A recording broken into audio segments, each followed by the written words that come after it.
In this lesson, I'd like to talk about sweeps. Sweeps can follow 2D or 3D paths. In the previous lesson, we showed some sweeps following 3D sketch paths on both lines and fillets and 3D splines. In this lesson, we'll take a look at some more controlled 2D sweeps. Let's open a new part using an Infinite Skills part template, and on the front plane, open a sketch. I'm going to use a spline on the front plane. Starting from the origin, I'll make a couple of points, creating a bit of a squiggle, going straight up. Now, one of the things that I want to do is make sure that the spline comes straight up off of the origin. And remember, with 3D splines, we used handles. Handles can be used to control the end tangency on a spline. So the handles don't show up until I select the spline, and then they will show in blue after I have edited one particular handle. So with this handle selected, I'm going to apply the vertical relationship to it so that the spline starts out anyway perpendicular from the top plane. Now I want to sweep a shape along this spline, so I'm going to make it a little less exaggerated. And then try to give it some shape on the end, again by using a handle. With a sweep, one of the things you need to be careful of is the minimum radius at any one point along the sweep. And in this case, I can see that this area is going to have a minimum radius. If you right-click on a spline, you can select the Show Minimum Radius. And SOLIDWORKS is showing a faint yellow circle with the minimum radius value here. If I move the spline point for this, the value changes. And in fact, if I move it such that the minimum radius goes somewhere else, SOLIDWORKS will display that as well. Once I'm satisfied with my spline, I'm just going to exit the command. Now on the top plane, I'm going to rotate the view somewhat. And I'm going to use an ellipse. I'll sketch in the ellipse close to the origin and then create a pierce relationship between the center of the ellipse and the spline path. Use the Make Pierce option. Because later we're going to come back to this and control more of the ellipse, I'm just going to leave it unconstrained for now. One of the things I have to worry about, though, is the minimum radius that we saw earlier on the spline. The ellipse has to be smaller than the minimum radius. One of the rules of sweeps in SOLIDWORKS is that a sweep cannot intersect itself as it travels along the path. The way SOLIDWORKS creates this sweep is it takes this cross-section and recreates it along the spline at various points, and then interpolates between those recreated cross-sections. So let's get out of this sketch and start by creating a sweep. The ellipse is the profile, the spline is the path. Notice that in an area like this, the sweep appears to slightly kink back on itself, and so this sweep may fail. And indeed, this feature has failed. So let's get out of here, go back to the spline, and try to smooth out this minimum radius. Let's make note of that 0.213 value. We go down to the ellipse, make sure that this value is less than 0.213, and that everything is lined up properly. Let's make these horizontal from one another. We should be okay. Now let's try that sweep again with the profile and the path. This time there doesn't appear to be the kink in this area, and everything looks good. So that's a simple sweep in SOLIDWORKS. You don't have to use a spline. You can use lines and arcs. You don't have to use an ellipse. You can use a circle. But let's go back to this sweep and try to recreate it with a guide curve. Guide curve is going to control one aspect of the sweep.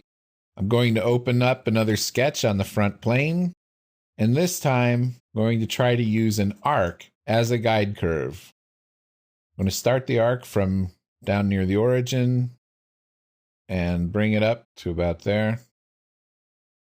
And now one of the things that I need to do is I want to connect the ellipse to the arc. But in this case, the arc comes after the ellipse. So the arc is in sketch 3, the ellipse is in sketch 2.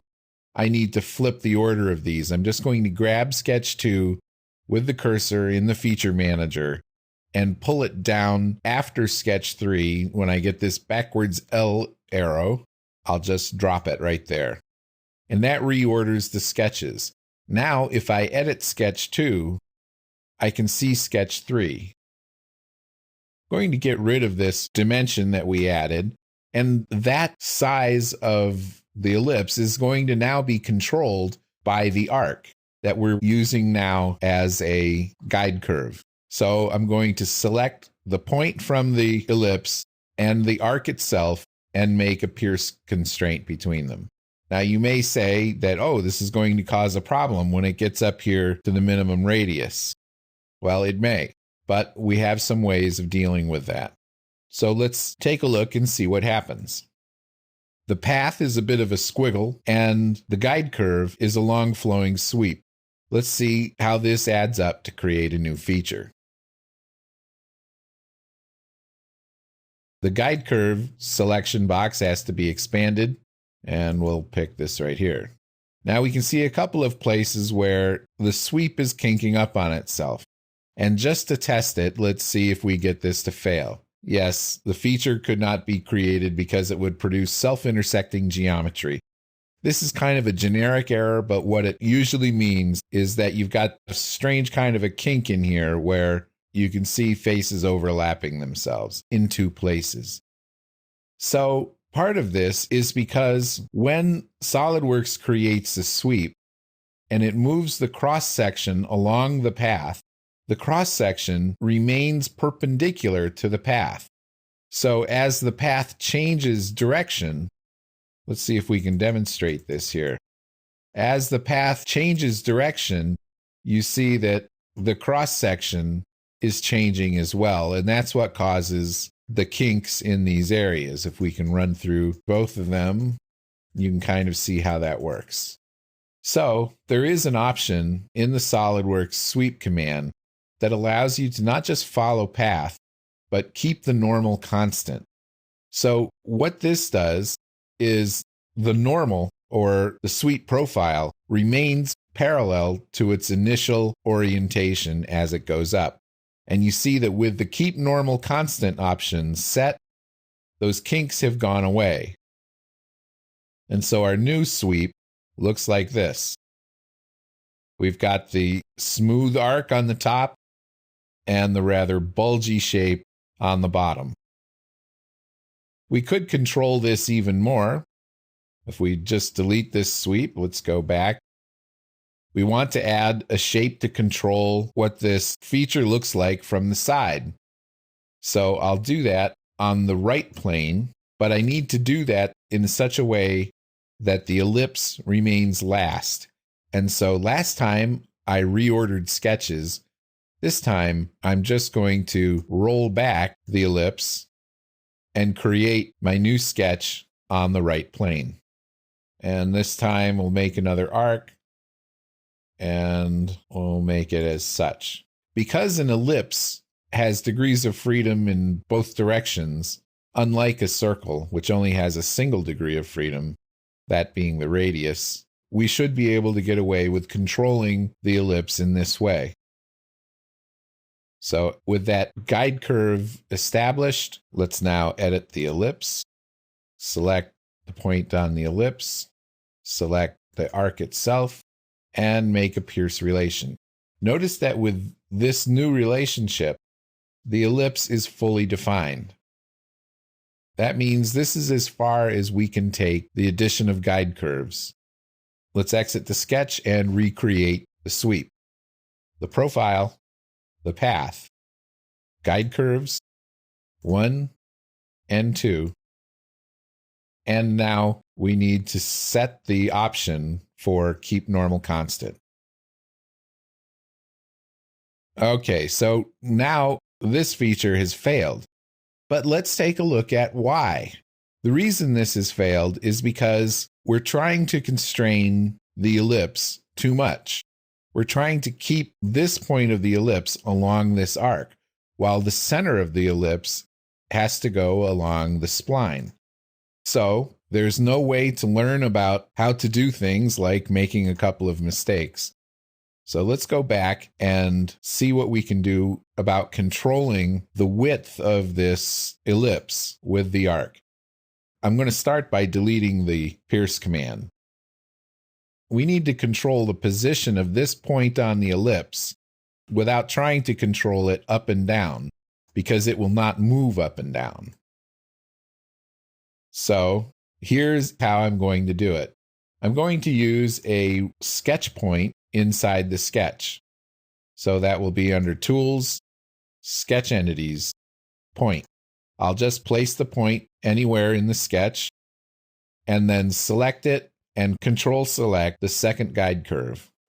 I'll use a pierce constraint between those two entities. And then I'll use a horizontal relationship between that sketch point and the point on the ellipse. The reason I'm using a horizontal relationship is because that will allow the point on the ellipse to float in the vertical direction. So now let's try to recreate this sweep again. We have the profile, the path, the first guide curve, the second guide curve, and we have better success already than we had before. Notice that it is controlling the shape from the side. But remember, we also have these kinks in the back we need to get rid of, and we do that with the Keep Normal Constant option, which makes everything come together. So if we look at the elements inside the sweep, we have the cross-section or the profile, we have the sweep path, we have the first guide curve, and we have the second guide curve. And we also have a lot of sketch relations that make it all happen. So you can be as simple or as complex as you like with solid sweeps in SOLIDWORKS. There's a lot of power there, but you may have to have a great understanding of sketch relations in order to make these sweeps work out the way you want to.